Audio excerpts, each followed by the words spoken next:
حضرت حکیم الامہ بڑے بزرگ تھے، ان کے پاس ایک شخص آیا مرید بن کے نا، ایسے تواضع سے بیٹھ گیا. بھائی ایک علماء کا احترام ہوتا ہے، نارمل طریقے سے آؤ، عزت احترام سے بیٹھو، بس ٹانگیں نہ پھیلاؤ ان کے سامنے، بس ہو گیا کہ احترام اتنا کافی ہے. وہ کچھ زیادہ ہی ایسے جھکا جا رہا ہے. حکیم الامہ نے ڈانٹ دیا اس کو، بولا تو کیا مجھے فرعون بنانے آیا ہے؟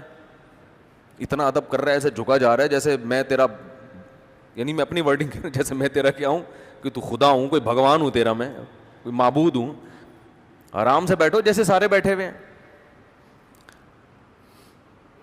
تو یہ جو اتنی تواضع اختیار کر رہا ہے نا، یہ شو بازی کے لیے ہوتی ہے نا. بھائی نارمل جیسے سب جتنا احترام دیتے ہیں علماء کو، آئیں تمیز سے بیٹھ جائیں. اتنا ہی جھکائی جا رہا ہے، اس کا مطلب یا تو یہ ایجنسی کا آدمی ہے، ہاں خفیہ ایجنسی کا ہے، انکوائری کے لیے آیا ہے، پکڑوانے کے لیے آیا ہے، اور شو یہ کر رہا ہے کہ میں آپ کا بہت زیادہ عقیدت مند. ایسے لوگوں سے ہمارے بھی واسطے ہوئے ہیں. بہت زیادہ عقیدت، میرا جھوٹا پی رہا ہے اور جو پلیٹ میں کھانا بچ گیا اس کو انگلیوں سے چاٹ رہا ہے. اتنے تو آج بیٹا باپ کا ایسا احترام نہیں کر رہا ہوتا. تو کیوں ایسا کر رہا ہے بھائی؟ تو میں اس آدمی سے ہوشیار ہو جاتا ہوں کہ اللہ خیر کرے، اللہ خیر کرے. اتنی عقیدت کرو بھائی جتنی افورڈ کر سکتے ہیں.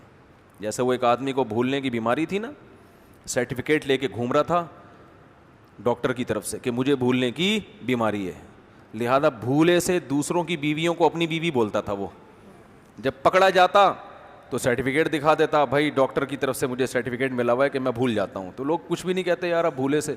کسی نے کہا تو کبھی اپنی بہن کو غلطی سے، اپنی بیوی کو بھولے سے تو نے بہن بولا ہے؟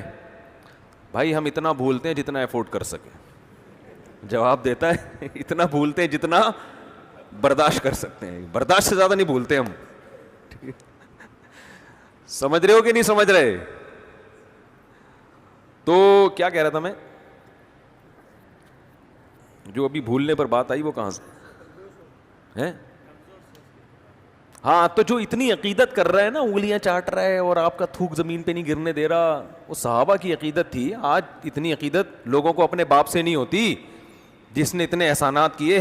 وہ پیر و مرشد سے کہاں سے ہو گئی؟ یا تو وہ بہت جاہل ہے یا یہ کہ 2 نمبر آدمی ہے. تو نارمل رہنا چاہیے، نارمل. بس ملو آرام سے، السلام علیکم، 2 ہاتھوں سے ملو. یہ جو حدیث میں آتا ہے ایک ہاتھ سے مصافہ، وہ ایک ہاتھ نہیں ہے، وہ دونوں ہاتھ ہیں، کیونکہ ہاتھ اس میں جنس ہے. جیسے قرآن میں آتا ہے نا، ان السمع والبصر والفؤاد، دل سے بھی سوال ہوگا، آنکھ سے بھی سوال ہوگا، کان سے بھی. تو دونوں آنکھوں سے ہوگا، یہ ایک آنکھ سے ہوگا؟ دونوں آنکھوں سے. تو بخاری کی جو حدیث ہے نا، ہاتھ سے مصافحہ کیا، وہ ہاتھ اس میں جنس ہے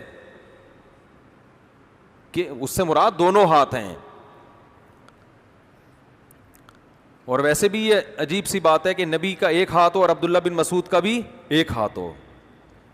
عقیدت محبت میں نبی صلی اللہ علیہ وسلم ایک ہاتھ بڑھائیں اور عبداللہ بن مسعود وہ بھی ایک ہاتھ. یہ صحابہ کی محبت کا بھی تقاضا نہیں ہے. ایک ہاتھ سے مصافحہ بھی جائز ہے، لیکن بڑے کا ادب کیا ہے کہ 2 ہاتھ سے مصافحہ کیا جائے. تو حدیث میں ایسی کوئی صراحت نہیں ہے کہ وہ ایک ہی ہاتھ تھا، ید تھا، ید اس میں جنس ہے.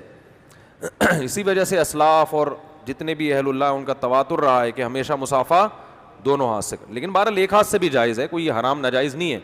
بعض لوگ تو غلو کرتے ہیں کہ دوسرا ہاتھ باقاعدہ پیچھے لے کے جاتے ہیں، ایسے کرتے ہیں یہ شو کرنے کے لیے کہ ہمارا مسلک ہے ایک ہاتھ سے مصافحہ کرنا ہے. تو بھائی آپ کا مسلک اگر ٹھیک ہے ایک ہاتھ سے ہے تو یہ ہاتھ نیچے چھوڑ کے یوں بھی کر لو. یہ چڑھا کیوں رہے ہو کہ یہ والا نہیں استعمال ہوگا؟ یہ غلو ہو جاتا ہے پھر.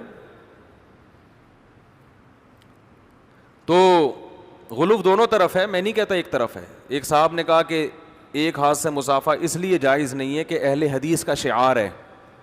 یہ بھی غلو ہے کہ اہل حدیث کوئی کافر تھوڑی ہے کہ ان کا کوئی شعار ہے تو آپ کے لیے وہ حرام ہو گیا. خیر